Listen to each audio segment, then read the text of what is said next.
तो इस वीडियो में हम लोग बात करेंगे परीक्षा बोध और परीक्षा अध्ययन में क्या डिफरेंस होता है, कौन सी हमारे लिए बेस्ट होती है, किसमें कंटेंट ज़्यादा होता है और किसमें से ज़्यादा क्वेश्चन आने की संभावना होती है। तो बिना कोई वीडियो को देर करे करते हैं वीडियो को start. Hello everyone, this is Rohit Parmar और स्वागत है आप सबका एक बार फिर से आपके अपने YouTube channel MP board education पर। तो भाई साहब, पहला क्वेश्चन तो आपके सामने ये है कि क्या आपका टारगेट 70 है, 75 है, 80 है या फिर आपका टारगेट 80 प्लस है। यहीं से आपको क्लियर हो जाना चाहिए कि आपको परीक्षा बोध लेना है या परीक्षा अध्ययन लेना है। अगर आपका टारगेट 80 से नीचे का टारगेट अगर आपने सेट कर रखा है तो आप लोग अध्ययन के ऊपर जा सकते हो, क्योंकि अध्ययन में कंटेंट आपको देखने को कम मिलता है, सिंपल लैंग्वेज में वहां पर लिखा हुआ होता है। ओके, तो ये रहेगा अध्ययन के लिए। बात करते हैं थोड़ी परीक्षा बोध के ऊपर। तो परीक्षा बोध में आपको कंटेंट ज्यादा देखने को मिलता है। इसका मतलब यहाँ पर ये होता है सीधा सा कि आपको यहाँ पर ज्यादा मेहनत करनी पड़ेगी। ओके, लेकिन ज्यादा मेहनत करोगे तो ज्यादा नंबर भी तो आएंगे आपके। तो यहाँ पर बोध का फायदा ये होता है कि बोध में कंटेंट आपको ज्यादा देखने को मिलता है। अध्ययन क्लास 10th वालों के लिए बेस्ट होती है अगर आप लोग हिंदी, इंग्लिश और संस्कृत की बात करते हो, क्योंकि अध्ययन की लैंग्वेज थोड़ी सी सिंपल मानी जाती है बोध के कंपेयर में। ये क्लास 10th की अभी हम लोग बात कर रहे हैं, क्लास 12 के ऊपर भी आएंगे, तो अभी ध्यान से सुनिए आप लोग। क्लास 10 के लिए अगर आप लोग हिंदी, इंग्लिश और संस्कृत की बात करते हो तो अध्ययन आप लोगों के लिए बेस्ट होने वाली है। ओके, और अगर आप लोग क्लास 12 की बात करते हैं तो वहां पर हिंदी और इंग्लिश के लिए आप चाहो तो अध्ययन पे जा सकते हो, बोध पे जा सकते हो, कोई दिक्कत वाली बात नहीं है, क्योंकि हिंदी इंग्लिश इजी होते हैं।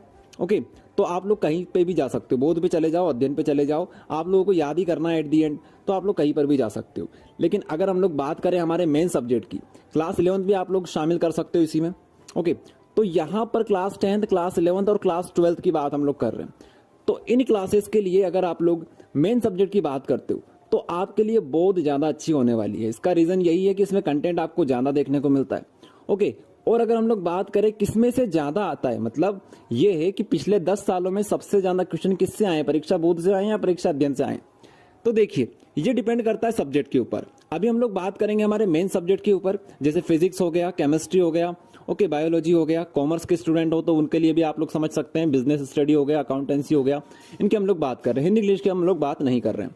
ओके, तो यहां पर ज्यादातर क्वेश्चन परीक्षा बोध से आते हैं, परीक्षा बोध से ज्यादा आते हैं। ओके, अध्ययन की हम लोग बुराई नहीं कर रहे हैं, लेकिन अध्ययन का कंटेंट थोड़ा सा कम हमें देखने को मिलता है मेन सब्जेक्ट में। ओके, तो ये बात हो गई हमारी। तो परीक्षा बोध मेन सब्जेक्ट के लिए अच्छी होती है। आगे हम लोग नेक्स्ट टॉपिक के ऊपर बात करते हैं, जो कि हमारा ये है कि ऑब्जेक्टिव कहां से करें। तो देखिए, ऑब्जेक्टिव वैसे तो एमपी बोर्ड में थोड़े से बाहर ही आते हैं, ना तो परीक्षा बोध से ज्यादा आते हैं, ना तो अध्ययन से आते हैं। ओके, तो आप लोग ऑब्जेक्टिव के लिए क्वेश्चन बैंक, परीक्षा बोध और परीक्षा अध्ययन तीनों को प्रेफर करें। ओके, तीनों से ऑब्जेक्टिव की पढ़ाई स्टार्ट करें। ज्यादातर आपको बोध के ऊपर फोकस करना है, लेकिन क्वेश्चन बैंक और अध्ययन उनको भी साथ में चलने देना है। तो इसका मतलब ये नहीं होता है कि आपको तीनों चीज खरीदनी है। आप किसी एक बुक को खरीद लो, एक गाइड को खरीद लो, मतलब ये है हमारा। तो इस गाइड से आप लोग पढ़ाई करो। आप लोग पीडीएफ डाउनलोड कर सकते हो अध्ययन और क्वेश्चन बैंक की। ओके, पीडीएफ से पढ़ना भी जरूरी है, क्योंकि आप बड़े क्लास में आ चुके हो, 10वीं 12वीं में आ चुके हो, तो पीडीएफ से भी आपको पढ़ाई करनी पड़ेगी। ओके, सिर्फ ऑब्जेक्टिव के लिए आप लोग ये प्रेफर कर सकते हो। तो ये बात होगी ऑब्जेक्टिव की। ओके, अब हम लोग बात करेंगे आगे एक मास्टर टिप की। देखिए, परीक्षा बोध और परीक्षा अध्ययन दोनों में आगे सेट्स दिए हुए होते हैं। वो सेट क्या होते हैं? इंपॉर्टेंट क्वेश्चन का कलेक्शन होता है। इंपॉर्टेंट क्वेश्चन का वहां पर कलेक्शन आपको देखने को मिलता है। अगर वो आप लोग सेट कर लेते हो परीक्षा बोध और परीक्षा अध्ययन की, तो ये आपके लिए बहुत ज्यादा बेनिफिशियल होने वाले हैं। काफी सारे बच्चे ये चीज मिस कर देते हैं, वो सिर्फ परीक्षा बोध के सेट कर लेते हैं या अध्ययन के कर लेते हैं, लेकिन आपको दोनों के सेट करना जरूरी है। ओके, और आप इसका मतलब ये नहीं है कि आप लोग सबसे एंड में करो। जब भी आप लोग पढ़ाई करो, जैसे ही आपका कोई सा चैप्टर खत्म हुआ, उसके बाद आप लोग चेक करो क्वेश्चन उसमें, परीक्षा बोध में, परीक्षा अध्ययन में। अगर आप लोग वो क्वेश्चन फाइंड आउट करते हो उस चैप्टर से रिलेटेड, तो उसे वहीं पर सोल्व करो। एंड के लिए कुछ मत बचाओ, क्योंकि एंड में आप लोग ये नहीं कर पाओगे, इतना समय आपके पास नहीं होता है। आप सोचते हो कि यार एग्जाम से